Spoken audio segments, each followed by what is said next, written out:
Why buy your next vehicle from Community Motors of Mason City? Great service from 3 locations: Community in Monroe, Community Motors Westside, and Mason City Ford. 10 new franchises and hundreds of vehicles to give you more choices. Plus, Community offers an exclusive 3-3 warranty on pre-owned vehicles and 10-year, 250,000-mile warranty on new. Need more reasons why?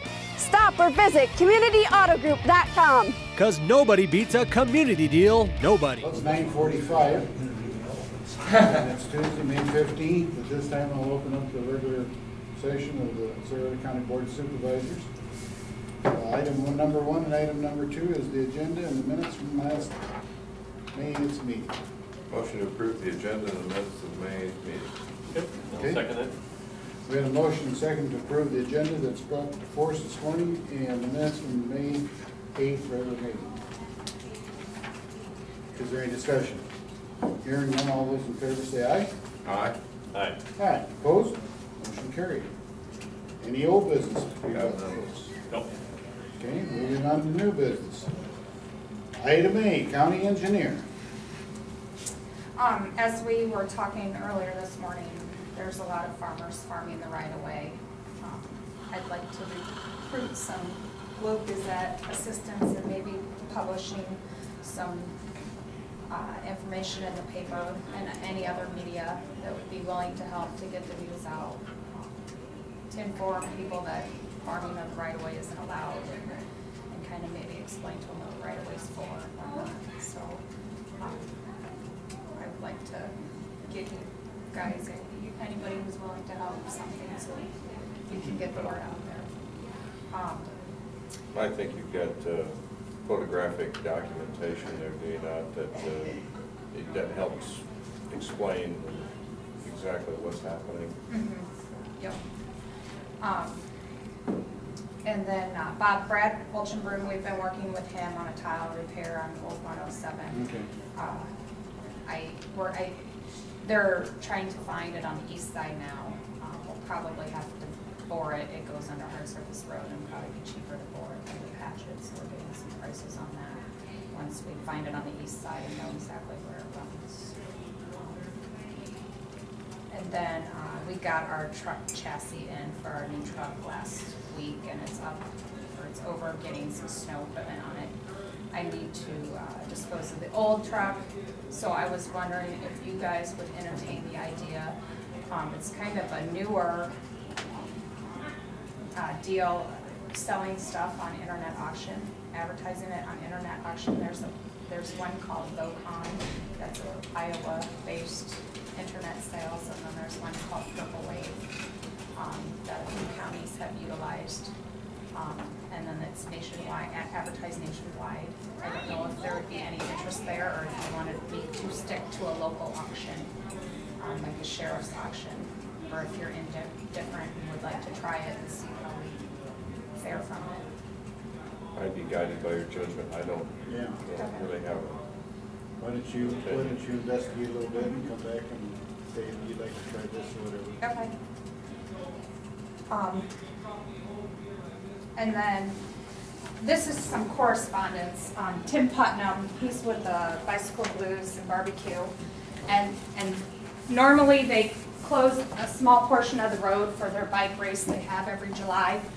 And he had sent this correspondence to me, and he's coming out today to explain it to me a little bit more.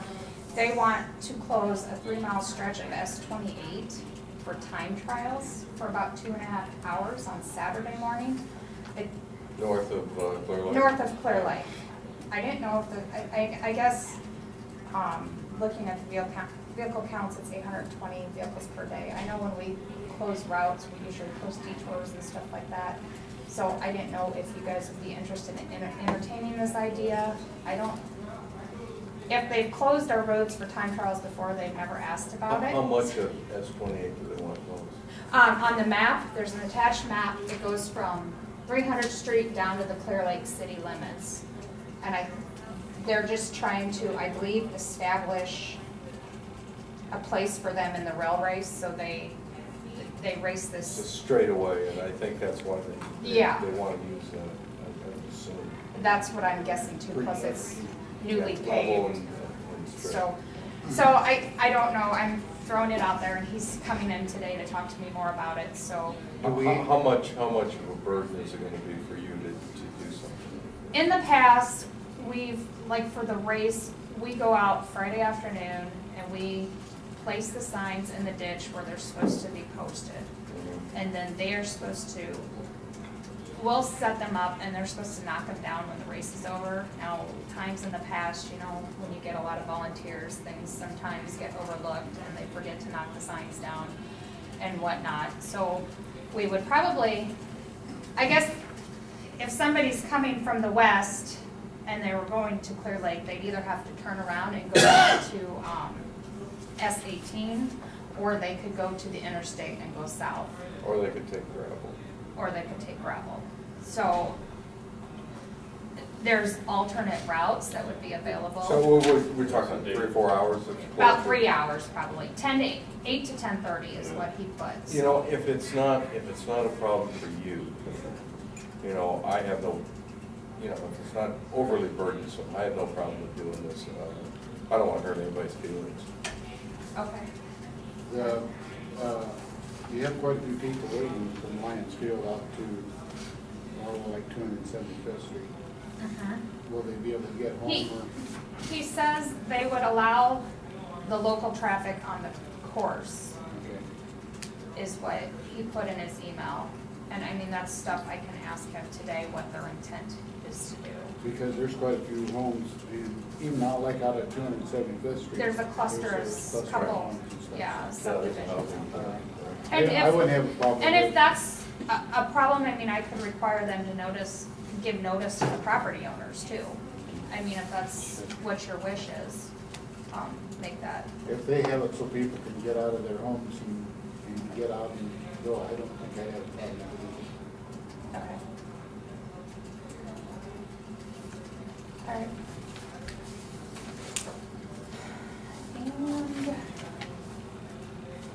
And another piece of correspondence I have that I'm not looking for an answer right away, but for your information, City of Thornton is looking to get a new fire truck and they want a place to park it, so they're looking to get rid of their maintainer. And they said they don't use their maintainer very often, but they use it to wing back on some of their city streets. So they're wondering if the county would be willing to wing back when needed. And I think it's something we would have to do on a charge basis, and they said they would pay us, and then we'd probably have to look at their city agreement and adjust that to, I haven't pulled their city agreement yet, maybe it's covered in their city agreement, but if they're wishing to have these services. Is it practical with our equipment? And that's one thing I might talk to the foreman about. I don't believe they have curb and gutter down there, do they? They do on some portions, not a whole lot. I guess that's, you know, they have hydrants and stuff like that, so I want those things clearly marked because our guys are not familiar with those streets. Now, we do some plowing for rock falls and whatnot, and then we bill them. But like I said, that's covered under the agreement we have with rock falls. And then our maintainers, I guess, you know, we can do rock falls. We do that with the pickup truck, so it doesn't take away from the truck doing the route. I guess to me, our roads would come first. I'm not going to pull a maintainer off one of our roads that hasn't been done, so we can do in other jurisdictions. I would assume you'd be looking at a contract basis, and there had to be terms of an agreement there that you feel comfortable with. I will work up an agreement, and then we would have to present They it. pretty much want it just to wing it back. Yeah, So pretty much. I it's think, something we could do after we got a road open. and I think that's the case. Is this, they can handle it until the snow gets too deep, and then they need a maintainer. So that's all I have for now. Okay, Mary, it looks like you come back in 5 minutes for public hearing. Let's move on down to item B, the county auditor. What do we have? Claims for consideration this morning, the top 3 or 4 paper clip ones do need a board of supervisors signature. Okay. This time, I make a motion to authorize the chair's signature on the claims presented this morning. Okay, We got a motion second to authorize the chair to sign the claims as presented this morning. Is there any discussion? Hearing none, all those in favor say aye. Aye. Aye. Aye. Opposed? Motion carried. Item number 2, payroll. Under payroll, I have a couple of items. 3 new employees in the engineers department for summer help. Since they're new employees, all 3 of them, Sam Seifkin, Landon Weir, and Francis LaPointe, should be approved by resolution. Okay. Alrighty, at this time I would motion for resolution number 52 in the hire of Sam Seifkin, Landon Weir, and Francis LaPointe. Second. Okay, we got a motion and a second to do resolution 2012 number 52 for the part-time summer help for 3 positions. I won't go through it again. Is there any discussion? Hearing none, all those in favor of said resolution say aye. Aye. Aye. Aye. Opposed? Motion carried. The last payroll item is the payroll warrant report for the period ending May 5th. Okay. Motion to approve the warrant. Okay, I'll second that. Okay, we got a motion and second to approve the warrant report as presented for May 5th. Is there any discussion? Hearing none, all those in favor say aye. Aye. Aye. Aye. Opposed? Motion carried. We have a few drainage items. Well, I thought maybe after we finally get some rain, we'd get a few. Drainage District 31, specifically lateral 18, Randy Fisher has reported some water standing. Okay. And Drainage District 67, Larry Kolke has reported some holes in a tile with some additional description as far as location and suggested vendors for repair.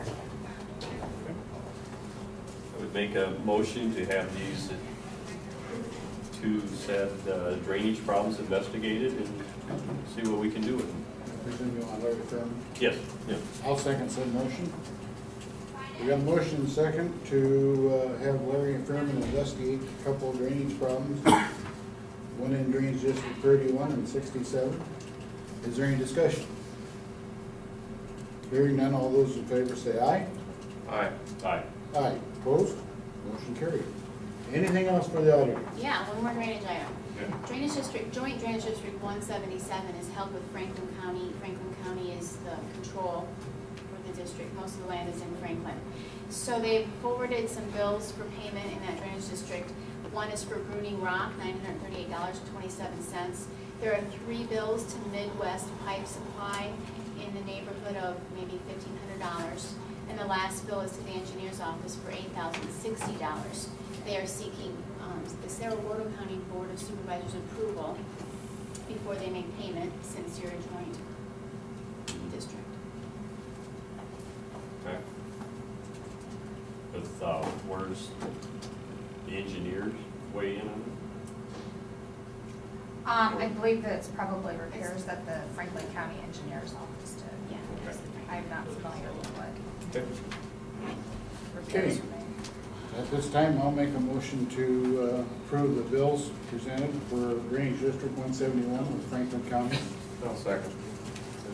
Okay, we got a motion second to approve the bills for Drainage District 177 jointly with Franklin County.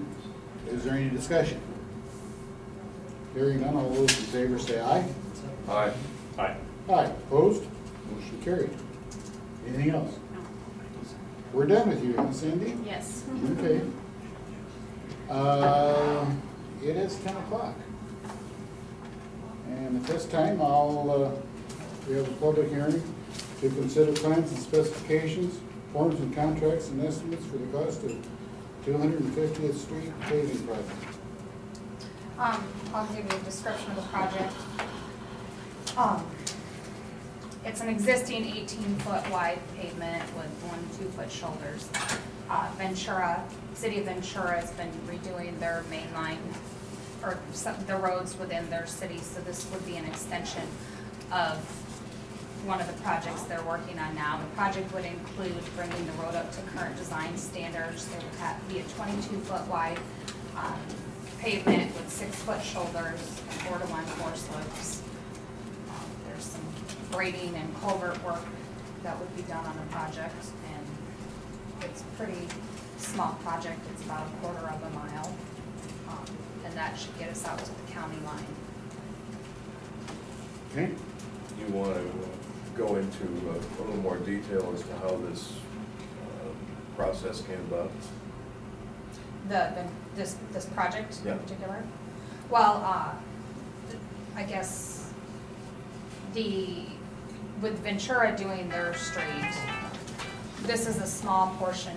It's, like I said, 1/4 of a mile, so to try to reduce the cost of coming back later and doing 1/4 of a mile, we're hoping to take advantage of having a contractor hopefully there and some interest in doing this project as well.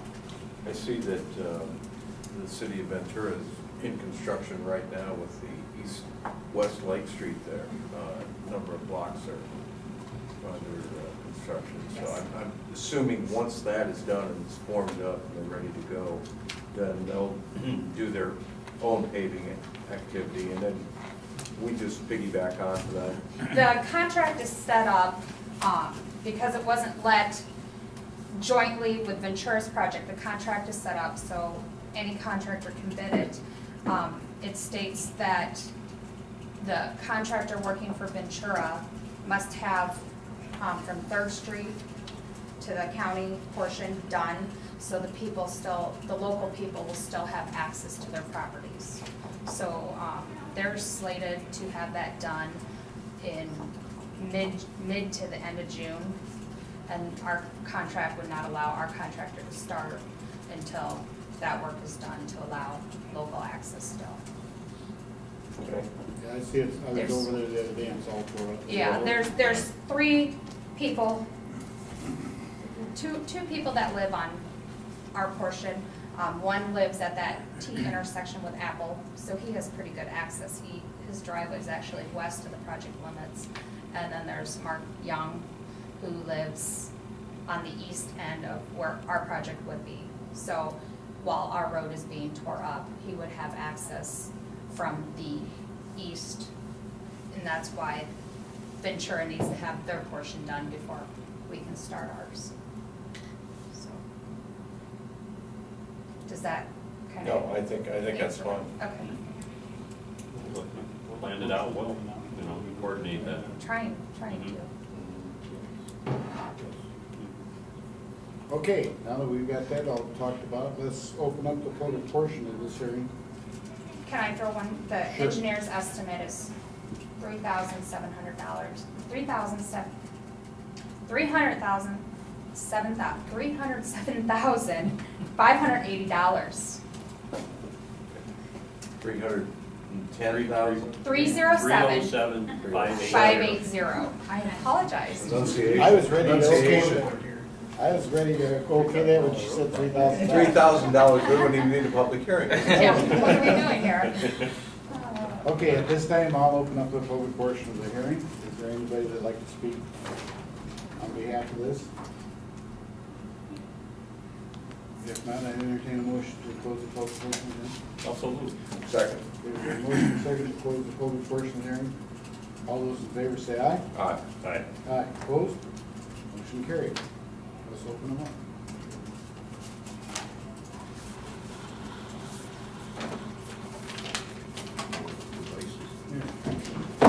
Yes. Since I do most all the work, after you guys can be so. Well, thanks very much, Tom. Very nice of you. Alrighty. You want me to start then? You can. Okay. Let's see who this is from. This is from Wicks Construction from Decorah, Iowa. And their insurance is United Fire and Casualty Company, so they have insurance out of Cedar Rapids. And that should be the bid bond. Okay. Okay. And then, So- then the bid so should be in the other then it's- envelope. ah, Yep. Here's what we're waiting for.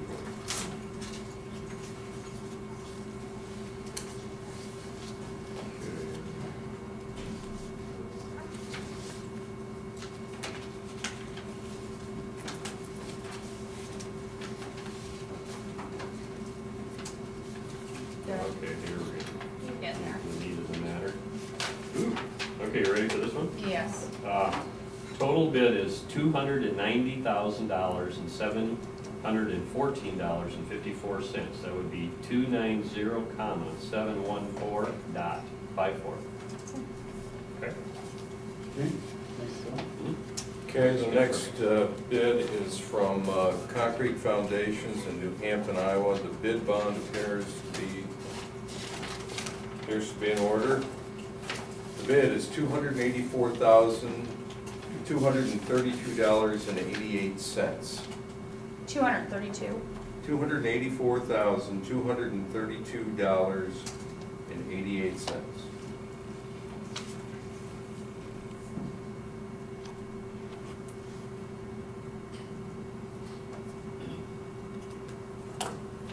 Okay, that's the only two bids we have, right? No, there should be Allied. And then Manila. Yep. Okay, excuse me, I could have. It's okay, Bob. You do all the work. That's right, I do all the work. Well, he's in management and has to tell us. We would not know, Jay. would we? No, Bob is certainly the one who would know. Okay. Allied Group in Charles City.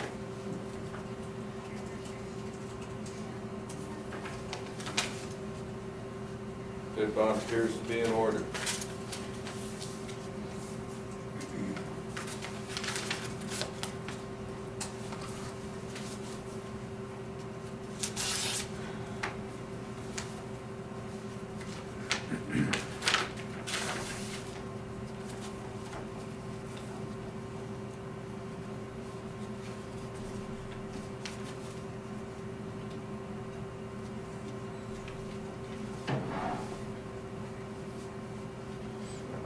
Suspense rises. Total bid of $267,891.43. Progressively smaller. We should get some more bids. We could whittle it down. Yeah. Keep it going. Unfortunately, the bid time has passed. Oh. So I would make a recommendation that I review the bids, Okay, yeah. and I will try to have something to you for next week. Okay.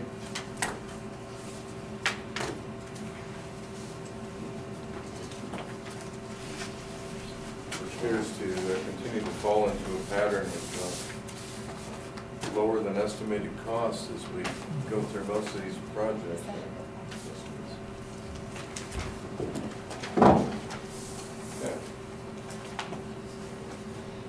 Okay, thanks, Mary. Thank We'll, you. We'll expect to hear something from you next week. Yep, sounds good. LP20 lets today too, so, but that's at the DOT, so Okay. maybe I'll have something next week. Depends how fast they get that mail. Okay. Okay. Thank you. Thank you.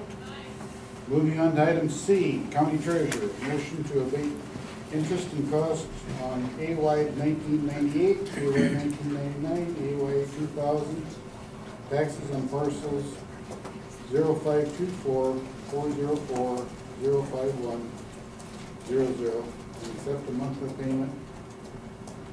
Monthly pay the principal amount of $266 until paid in full. She's anticipating a monthly payment of $20 to $30 to pay that This is part of $266. the compromise she Yep. worked out. Yes. Okay. I'd make a motion to accept the proposal as described by Mr. Anderson to abate interest and costs on the said parcel. Okay, then I'll second that. Okay, we got a motion and second to abate the interest and cost on said property that I just went through. Is there any discussion? Is that also a tax compromise? I just didn't want you to overlook formal action on creating a tax compromise. Yeah, And since to until accept paid- the 20 abatement, to accept the payments. Let me amend my motion then to accept the abatement and the compromise. Okay? And you want to? And I'll second that, yes. We got a motion and second to do what item C says. There. How's that? At this time. Is there any discussion? Hearing none, all those in favor say aye. Aye. Aye. Aye. Opposed? Motion carried. Item D, agreements and contracts. Authorize the chair to sign a Pitney Bowes Global Financial Service Agreement for Cerro County DHS office. This is just a new service agreement for their postage machine. Yeah. Yep. Also motion to authorize the chair to sign this agreement with Pitney Bowes. Okay? Second. We have a motion second to sign the agreement with Pitney Bowes for DHS. Is there any discussion? Hearing none, all those in favor say aye. Aye. Aye. Aye. Opposed? Motion carried. Item E, do we have any appointments this morning? And, Okay, moving on to item F, correspondence and communications. At this time, I would be proud to introduce Brent Willard. If you'd like to come up, he's the Executive Director for the Cerro County Quarter. He's going to give us a little presentation this morning. Brent, I'll turn it over to you. Thank you, Bob. Good morning to you, gentlemen. I'm here to give you a report on our 2015 strategic plan, which has just been recently announced and approved by our Board of Directors, a board upon which, of course, Supervisor Erdahl sits. And I would like to take you through some key components of the plan, and then certainly open it up to questions. I'll keep it as brief or as long as you want, but I'll let your questions lead that. Late in 2011, as our merger of the Clear Lake EDC and the Mason City EDC was finalizing, the board began a process of strategic planning and immediately sought a multi-year plan to inform our decision-making arc over a number of years. We identified the need for outside facilitation, ultimately issued an RFI and selected Essman and Associates as a facilitator, Essman out of Clear Lake. We embarked on an intensive sort of series of half-day and day-long planning sessions, undertook a number of exercises to inform our decision-making, including an asset mapping exercise to uncover regional assets and challenges and identify ways to leverage them, and ultimately emerged with the plan, which I believe you've been provided a hard copy of, and I'll go through it in summary fashion electronically here.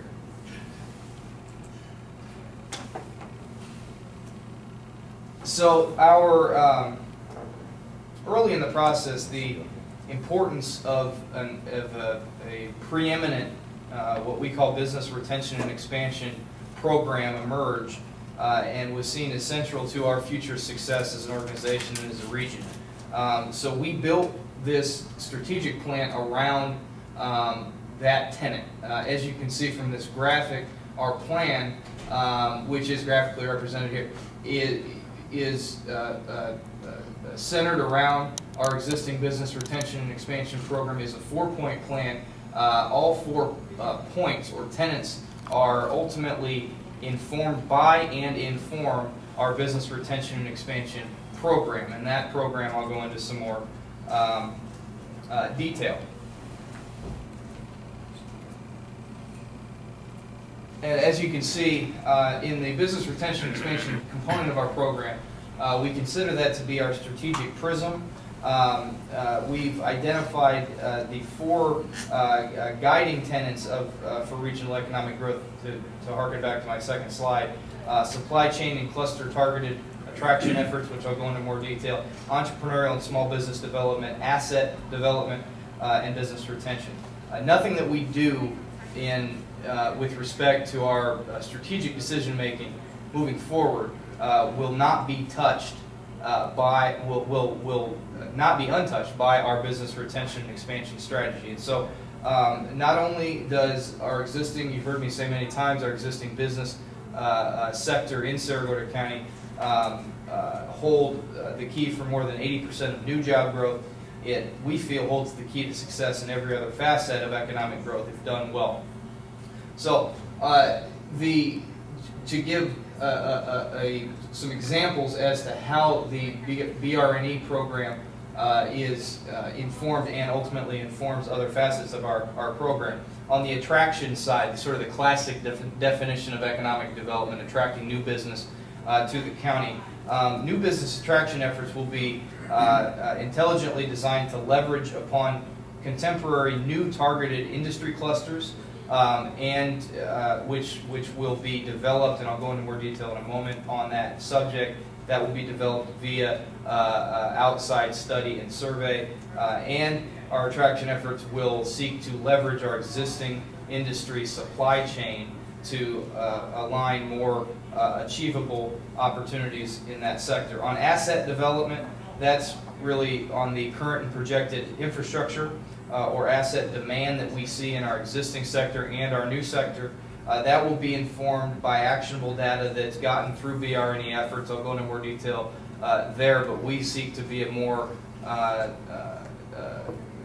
resourceful partner for our public partners like Cerro Gordo County in helping to inform your strategic infrastructure related decision making by providing existing business projected demand data. On the entrepreneurial development side, our efforts will leverage resources existed in the existing sector to better assist and inspire development of such new business development enterprises. We feel very well positioned to assist in connecting those dots by and between our existing industry sector from a talent, resources, and other base, along with our emerging entrepreneurial sector.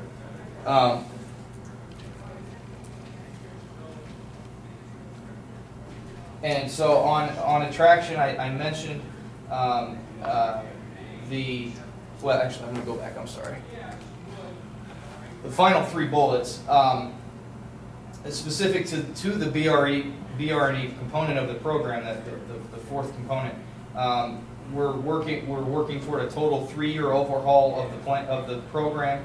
We'll see it emerge as an issue resolution-driven engine focused on results with accountability measures built in for our public and private partners. We'll be positioned to better inform the workforce development challenge conversation, and we'll introduce a new headquarters call program where we'll geographically visit headquarter companies in partnership with our local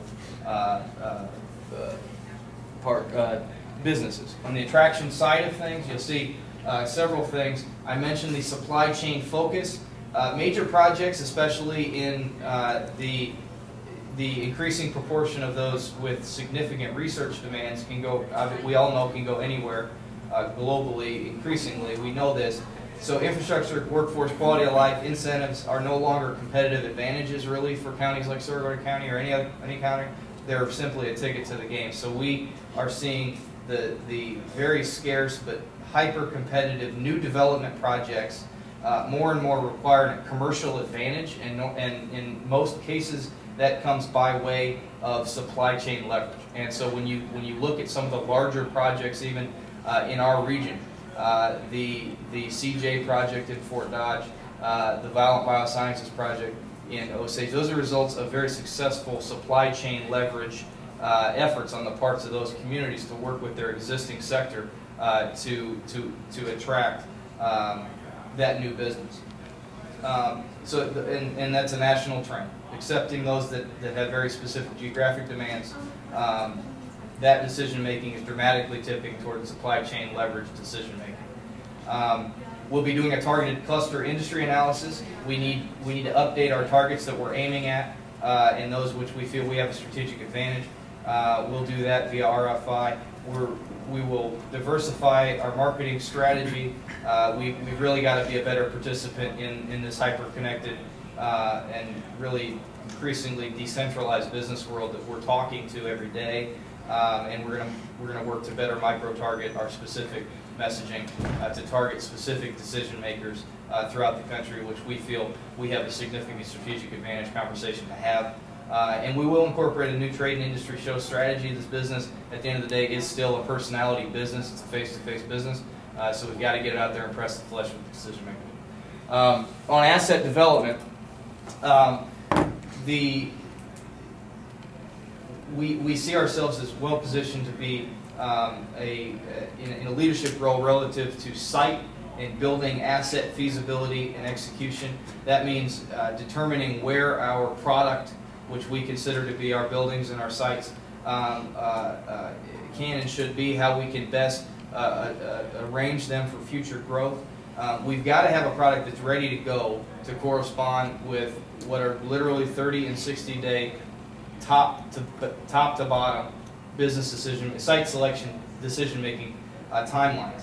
One anecdote I'd share is I was speaking with a site selector at a conference 2 weeks ago who shared with me the fact that his office had recently, in the last year, invested in GIS technology, which I know you're all familiar with, but a specific piece of technology specific to their sector. And what it's done is compressed their community qualification process, which normally for a major project was on the first cut, essentially, was about a 30-day process. It's literally compressed to 1 to 2 days now as a result of this technology. And so we've got to have, you know, I've said to you before, we're being qualified far before we know it by most sectors.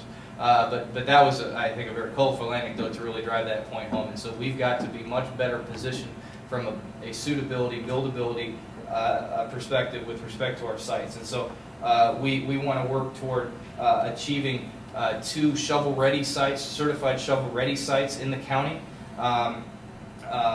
by 2014. That is an exhaustive process that would more than likely be working through the Iowa Economic Development Authority to formally certify sites as ready to build and formally certified for those decision-making processes. We'd like to layer over those certified sites virtual spec building opportunities, which are really marketing opportunities, where we're able to demonstrate to a decision maker a virtual building, which of course reduces the overhead associated with physical spec buildings, which are not particularly advisable in my view in the current market we are with as much commercial real estate as on the market nationally.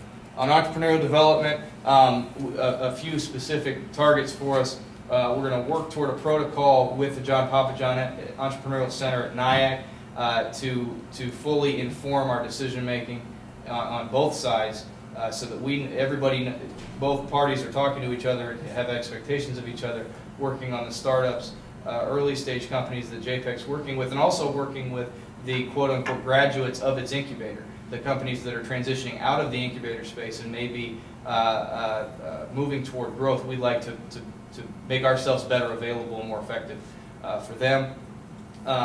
We'd like to work at the latter stage of this plan toward a formal, what we call tertiary sector business development plan, which would seek to identify sort of latent opportunities within our existing businesses, be that medical device opportunities at Mercy, be that a research and development opportunity at one of our biosciences companies like Vicor, et cetera. So we see that moving forward in the latter part of this plan. We'd also like to grow our corridor small business revolving loan fund, a fund which just recently awarded its first loan last week. And so that is I hope, brief summary of our 2015 plan. There's a lot more detail in the physical materials we distributed to you, and we see this as any strategic plan is our playbook for the organization moving forward, and it's important for us, obviously, to share that, communicate that with our public partners like yourself, and of course the decision making that went into that plan was informed by our public partners, including Cerro Gordo County, with Supervisor Erdahl's participation. So, with that, I'd be happy to take any questions that you may have. Brad, I wondered if you would expound on a point you made, which is about the old rules don't apply in economic development as much as they used to. Could you go into that in just a little bit of detail and Sure. tell us what you really mean? Because I think everybody kind of has an idea of the way things should go, and I don't think they, as you said, it transpire that way anymore. Yeah, the rules have certainly changed. I mean, the rules have changed over a 15 to 20 year time span, but have really compressed in the last 4 years for a lot of obvious reasons. As I mentioned earlier, the classic definition of economic development, attracting 100, 200, 300 person industrial facility, those opportunities still exist, and we're chasing them as hard as anybody else. However, they are significantly reducing in number. Last year, on an average year, I believe over the last 5 to 6 years, statistics from the International Economic Development Council, in North America, 150 projects that turned dirt or began last year or over any year in the last 5 years in North America of 200 employees or more, 150 across the continent. There are about 14,000 economic development, regional economic development, local economic development corporations competing for all those same projects. And so it's an incredibly competitive environment. And so we're seeking to find, as I said, the old rules, creating a flashy incentives package, or creating or really marketing a community's quality of life as a decision-making factor, or the availability of land or building, is important now, but it's no longer a strategic advantage. It's absolutely expected, and so we're looking. That's a ticket, as I said, it's a ticket to the game, just to have a conversation that we have that. So we're looking to find ways where we're really truly strategically advantaged in attracting these prospects. That's why we're working toward the supply chain leverage. Ultimately, it's a business decision. These decisions should not and are not made based on the basis of incentives, based on the basis of, and I'm talking attraction opportunities, based on the basis primarily of quality of life. It's normally a business decision where they're going to be the most profitable. And so we're trying to realize that moving forward. But we see our, the figures, doesn't matter if you're in the southeast United States or northwest United States, 80% of your existing business growth comes from your 80% of your job growth comes from your existing industry, and so we want to ensure that we're taking care of our house before we build a new garage. Now we've got a very, as you can see from our graphic, very significant component to our plan is attraction, but we want to make sure that we're doing more than that. So I don't know if that. Well, I think that's a very concise answer. I don't know if it was concise. I went on a little long. Sorry. Well, we specialize in brevity here, but we. I know you do. I need a shot clock, like I. And part of the reason why we do the renewal project is so we can speed up the processes. Absolutely, absolutely. We're obviously very highly supportive of that process. We're so pleased that you've been able to do that, and it allows us to play in those compressed decision-making timelines. I mean, without that, it's very difficult to have a conversation with business decision makers. Say, I'll get back to you in 90 days and let you know if it's approved. Just, they'll go somewhere else. Right. The bottom line for the public, though, is the fact that, we need to redouble our efforts to make sure that we have opportunity for people in this county, not in Cerro Gordo County, in Clear Lake, Mason City, or the small towns, so that there's a reason to stay here, the reason to have a family and to put your roots down here is the fact that you have an opportunity. Absolutely. I'm very fond of saying that a job a job or a job and a half at worst is normally a family for as it relates to demographics in this county, and so people aren't going to live here who don't have jobs for them. It's very obvious. So we take our role very, very seriously, and those. I didn't mean to subjugate the quality of life factors. They're very important, particularly for existing industry reinvestment. And the things that the city of Clear Lake, the city of Mesa City, and the county have done and I can list them all, over the last 3 to 5 years, have made this an exceptionally more livable county. There's no question about that. And so I think we're providing that advantage in some cases. But we can't be satisfied. Yeah. Job opportunities are, as Ford used to say, job one. I mean, that is absolutely the underpinning of any type of future long-term strategy for growth, not only in population, but in housing, all the other factors that tie together. If you don't have a good job that you can build a future on, you don't have a future. Right. You have to do something different. And that's why what you're doing and your staff, along with the representatives from Mesa City, Clear Lake, and the county, are so important. And I know that you could probably go into an extraordinary amount of detail as to how you've put together this plan and how the whole process has come together where Mason City, Clear Lake, and the county work together and partner. But you know, and it's something I think it was long overdue. But I just want to commend you because you obviously put in a tremendous amount of time on this, and you work.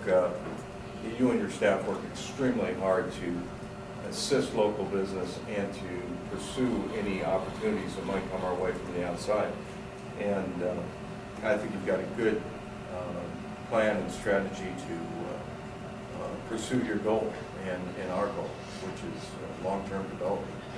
Absolutely. Well, we take the investment of our public partners in time and resources very seriously, and so we want to be accountable to you.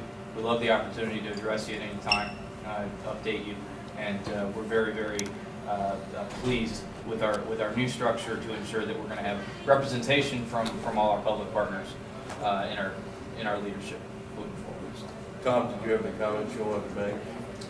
It's important to have a good plan, and well, because it directs the focus of the staff when pursuing economic development opportunities, and it also focuses the work of the corridor board. And I think building it upon the business and retention strategy that corridor has is a key component. Make sure that we're complementing the other businesses that are already located here and expanding what we already have, because there's more opportunity to grow jobs from existing business than there is in attracting jobs from outside. As Brent said, it's a very competitive world out there in attracting those jobs, and you know, we're at somewhat of a population disadvantage, and so it's important that we grow what we have here. Okay, is there anything else for Brent? Thank you, Brent, for coming in. I'll apologize to our esteemed members of the media. I'll be giving a very similar presentation tonight at Mason City Council. Well, they can sleep through that. Yeah. Thank you for the opportunity. Thank you. Is there any other business that needs to be brought before us this morning? I move adjournment, Mr. Chairman. Okay. Okay, I'll second that. Okay, we got a motion to adjourn. All those in favor say aye. Aye. Aye. Aye. Opposed? Motion carried. Thank you, people.